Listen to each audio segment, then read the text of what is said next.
sebagai hamba Tuhan saya ingin mengingatkan, masa-masa yang sulit seperti ini, bagi kita sebetulnya adalah kesempatan yang Tuhan berikan kepada kita. Kesempatan apa yang Tuhan berikan kepada kita?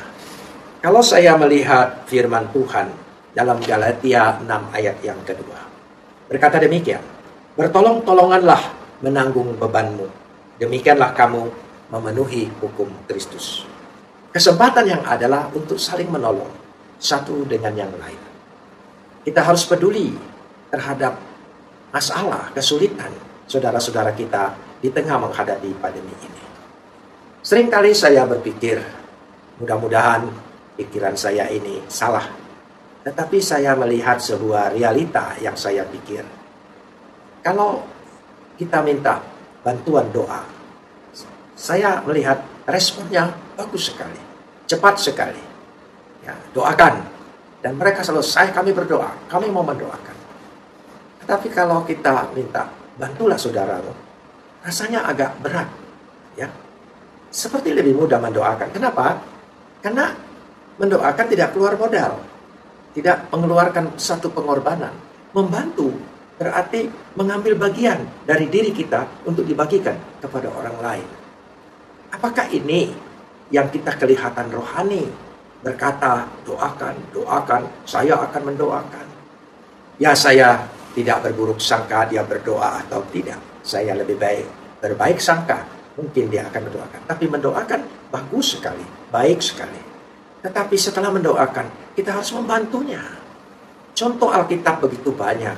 Kebaikan hati orang Samaria. Tidak terlalu banyak kata-kata.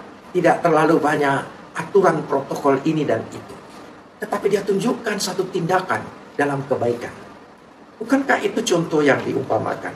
Adalah menunjukkan kasih yang sesungguhnya. Apa yang dimaksudkan dalam bacaan saya tadi? Demikianlah kamu memenuhi hukum Kristus. Hukum Kristus bukan hukum agama. Bukan aturan ibadah. Bukan tidak boleh ini, tidak boleh itu. Tapi hukum Kristus adalah kasih. Kasihilah sesama manusia seperti dirimu sendiri. Barangkali juga kita lebih merasa beribadah kalau kita memenuhi hukum-hukum ibadah. Umpamanya berpuasa. Mungkin ada yang sanggup mampu berpuasa seolah-olah melakukan sesuatu. Berdoa semalam suntuk. Kita lakukan seolah-olah kita sanggup. Karena kita merasa ini yang sudah kita buat Tuhan. Saudara, tidak ada yang harus kita buat Tuhan. Tuhan itu buat kita. Tuhan yang membuat untuk memberikan kepada kita. Dia datang ke tengah dunia adalah kepedulian dia terhadap manusia. Dia mengasihi, kasihnya terlebih dahulu mengasihi kita. Bukan kamu yang memilih aku, tapi aku yang memilih kamu. Firman Tuhan begitu jelas, implementasinya adalah mengasihi sesama manusia. Itu hukum kasih. Itu hukum Kristus yang ditegaskan oleh Kristus. Maka dikatakan dari 10 hukum ini, semuanya hanya bergantung dengan kasihilah Tuhan, dengan segenap hatimu, dengan segenap jiwamu, dan dengan segenap akal budimu. Di situ kita bisa melihat bahwa kelengkapan daripada mengasihi Tuhan, yaitu dengan berpikir yang sehat, bertindak juga dengan sehat. Lalu hukum yang kedua dikatakan, kasihilah sesama manusia seperti dirimu sendiri. Jadi kalau kita merasakan bahwa apa yang terjadi dengan saudara-saudara kita dalam masa-masa pandemi seperti ini, ada kesulitan. Maukah saya tahu kita terbatas, kita juga ada kesulitan, ada kekhawatiran dalam hal-hal yang seperti ini. Karena ada sebuah kenyataan, jika menghadapi masa-masa yang sulit, apa itu wabah, apa itu malapetaka, apa itu bencana, kita diperhadapkan dengan emosi untuk menyelamatkan diri kita sendiri. Itulah hal yang sering terjadi saat-saat yang seperti ini. Kenapa? Karena kita dilanda ketakutan. Ketakutan menimbulkan hilangnya iman, hilangnya imun, sukacita, kebahagiaan, solidaritas, kebersamaan. Masih banyak lagi yang bakal hilang dari kehidupan kita. Itu semua berpangkal, bermuara dari rasa takut dan khawatir yang berlebihan. Takut adalah memang sifat manusia. Khawatir juga adalah sifat manusia. Itu baik. Tetapi yang dilebihkan, ketakutan berarti ada sesuatu berlebihan dari rasa takut itu. Kekhawatiran ada lebih daripada khawatir itu sendiri. Nah, terkadang kala ketakutan itu seringkali lebih besar dari apa yang harus kita takuti sesungguhnya. Karena itu bukan kita harus takut apa yang kita takuti, tapi takutlah terhadap ketakutan kita itu sendiri. Jemaat Tuhan yang dikasihi oleh Tuhan, biarlah ini membuka pikiran kita, hati kita. Memang kita tetap tekun terus berdoa dan saling mendoakan satu dengan yang lain. Dan jangan lupa, ada saudara-saudara kita juga yang menghadapi kekurangan, maka bertindaklah, bertolong-tolonganlah kamu satu dengan yang lain. Nah, keyakinan ini harus dimunculkan, harus ditimbulkan untuk melawan rasa takut tadi. Keyakinan membuat iman kita meningkat. Imun kita bertambah. Harapan menjadi bersinar. Bahagia menjadi melimpah. Sukacita menjadi bergema. Kebersamaan saling menolong satu dengan yang lain menjadikan sebuah persekutuan, persaudaraan, kemanusiaan yang begitu indah. Seringkali kita lupa, memang Tuhan adalah maha segala-galanya. Tapi seringkali kita berpikir Tuhan adalah segala-galanya. Sedangkan Tuhan berpikir manusia itu adalah segala-galanya. Karena dia adalah ciptaan yang lebih mulia dari segala makhluk yang lain. Karenanya kita ingin melihat dalam masa-masa seperti ini merupakan ujian. Ujian untuk melihat kita mempraktekkan kepercayaan kita. Seringkali kita berpikir kepercayaan kita paling hebat, paling sempurna, paling segala-galanya. Boleh saja, tapi saya selalu melanjutkan perkataan itu.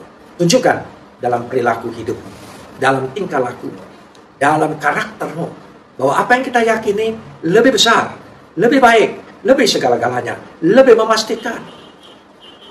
Coba kita pikir hal yang seperti itu. Jangan kita berkata seperti tong kosong, nyaring bunyinya. Kita berkuar-kuar bahwa keyakinan kita adalah paling asli, nomor satu, paling hebat. Tapi praktek kehidupan sehari-hari, perilaku sehari-hari, menyusahkan satu manusia dengan manusia yang lain. Apakah itu yang dinamakan kebenaran yang paling hakiki? Bagi saya kebenaran yang hakiki adalah iman disertai oleh perbuatan. Perbuatan itulah yang menunjukkan iman sesungguhnya. Apa yang diimaninya. Disitulah letaknya. Karena itu jadilah kita seharusnya bersikap seperti Galatia pasal 6 ayat yang ke-9. Saya ingin mengutip seperti ini. Janganlah kita jemu-jemu berbuat baik. Karena apabila sudah datang waktunya, kita akan menuai jika kita tidak menjadi lemah. Saya sedang merenungkan ayat ini bahwa memang seringkali dalam perbuatan baik yang kita lakukan, kita merasa jenuh. Ya, merasa seperti tidak ada respon, tidak ada sebaliknya. Berbuat baik tidak memerlukan respon orang, karena kebaikan itu tidak pernah hilang dari diri kita. Kalau kita berbuat baik ingin menukar dengan kebaikan orang lagi merespon kita, itu sesungguhnya bukan perbuatan baik, itu adalah upah. Jadi berbuat baik kita lakukan untuk menunjukkan diri kita, iman kita, siapa yang kita percayai. Karena itu ditekankan di sini, jangan sampai jemu-jemu berbuat baik. Jadi artinya continue, terus menerus di sini. Karena akan datang waktunya. Ayat ini berkata akan datang waktunya. Jadi tidak sia-sia. Ada masanya di kemudian hari. Ada masanya kita akan menuai. Di situ letaknya. Bukan pahala yang dimaksudkan di sini. Tetapi pohon yang baik tentu akan berbuah, buah yang baik. Buah itu tidak salah. Dari mana dia datang?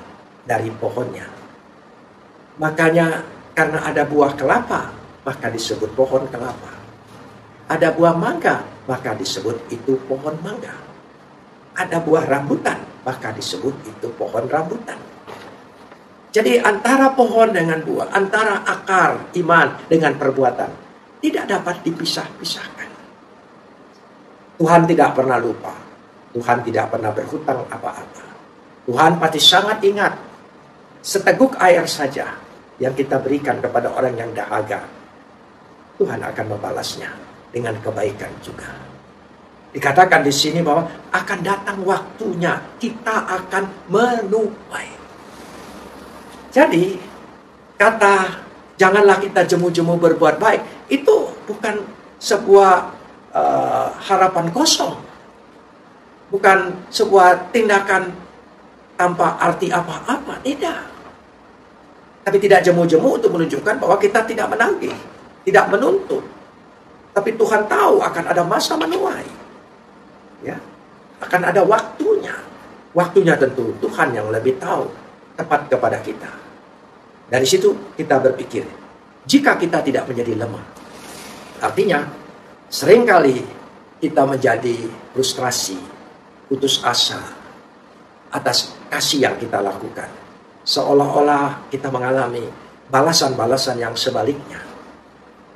Perbuatan baik kita tidak selalu orang menganggap itu sebuah perbuatan baik. Terkadang kita mendapat hal-hal yang sebaliknya. Tapi biarkanlah itu karena kita tidak menuntut upah ya daripada perbuatan baik. Kita berbuat baik karena Tuhan itu baik, maka menunjukkan kepada kita adalah kebaikan.